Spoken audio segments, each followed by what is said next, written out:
everyone, what's up? In the last video we added this compute rating method to our program so that we can evaluate the state or rating of the board according to each player.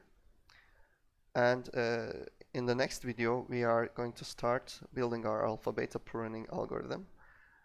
Today we have to add one last functionality to be able to implement alpha-beta pruning, and that's the functionality of undoing a move. So let me explain to you what I mean. So this is a very simple explanation of the minimax algorithm, which is the basis of the alpha-beta pruning. So let's say this is our artificial intelligence, and he has two options. He has two moves to choose from, and as a response, this is us, the white player. So this is black player and this is the white player. We can respond to this move by two moves, and we can respond to his other move with two moves as well. So let's say he is capturing one of our pieces here, and we are responding one possibility that we are responding by doing anything, so we don't capture his piece, and here we are capturing his piece. So he is going to evaluate the rating with this method here, compute rating, and he'll get some numeric values.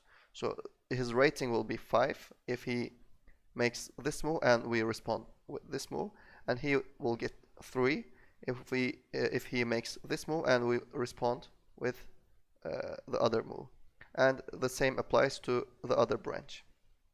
So in order to get those values, the ratings, he has to actually make those moves in order to set the stage so that he can run this method and iterate over the alive pieces. So when he needs to simulate the other branch to get these other ratings, he needs to undo these branches he searched before to get to the initial point, starting point.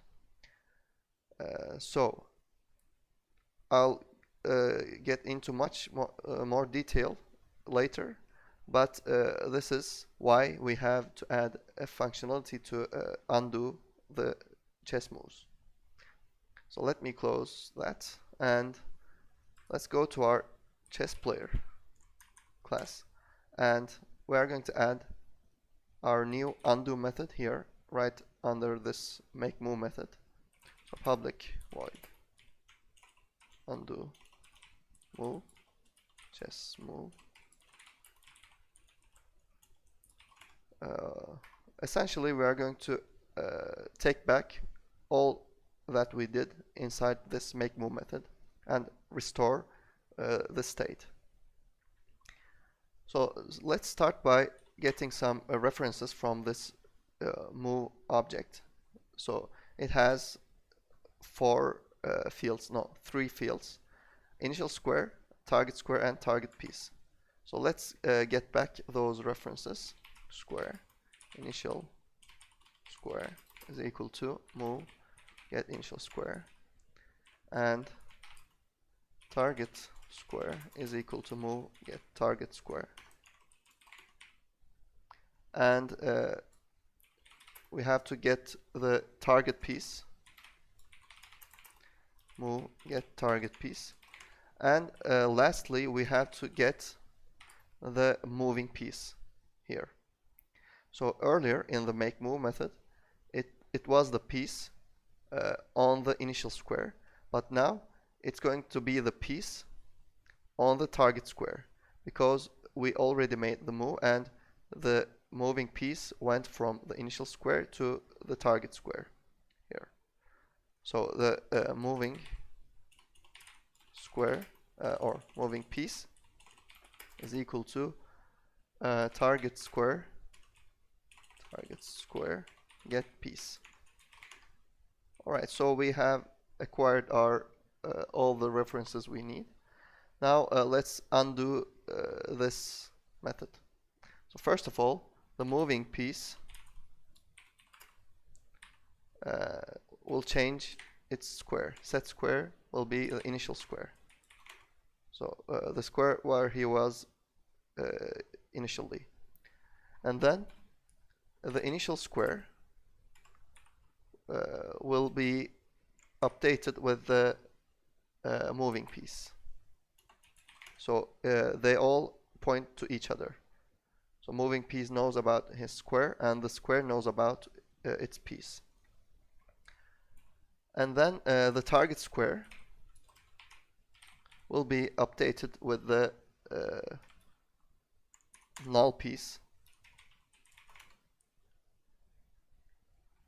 because the target square here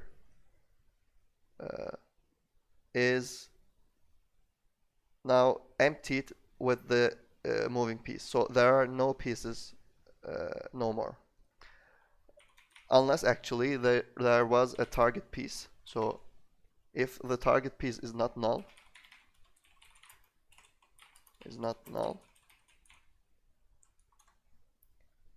then the target piece has to be updated. So its square will be the target square. And also the target square has to be updated with the target piece. And also, if the target piece or the captured piece is not null, we have to also update the army. So army opponent, so opponent army is equal to board get army side opposite. Now the opponent army has to be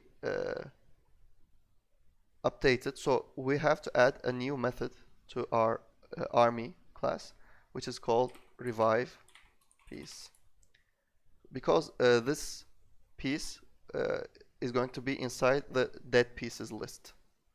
Target piece. We don't have this method yet, but we have to implement it now. With what this method will do is to take back this target piece from the dead pieces list and add it to the alive pieces list.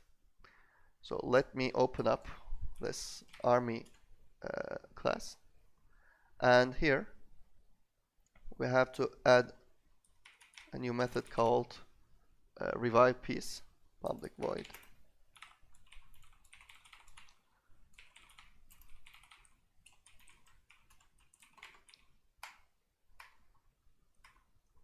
Alright, so here graveyard or this is called dead pieces,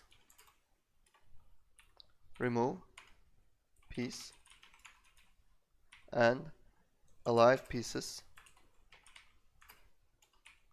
add piece. That's as simple as that. And now we have implemented the undo move functionality. We're going to use this inside our alpha-beta player. And before concluding this video, I have to say this. I'm not going to fully explain to you the minimax algorithm and the alpha-beta-pruning algorithm. So I'm not going to tell you how they work, but instead I'm going to tell you how we will implement it in our program. So if you don't know anything about these algorithms, I'm going to share a link, a YouTube video, which very well explains these algorithms. So make sure you watch the video, or you can search the web for additional resources. So make sure you learn, at least have an idea about the minimax and alpha-beta pruning algorithms, and then watch the next video, because as I said, I'm only going to explain how to implement these algorithms. And if you have a minimal idea about this concept, it will become much more clearer when we implement it in our program. So see you in the next video. Take care.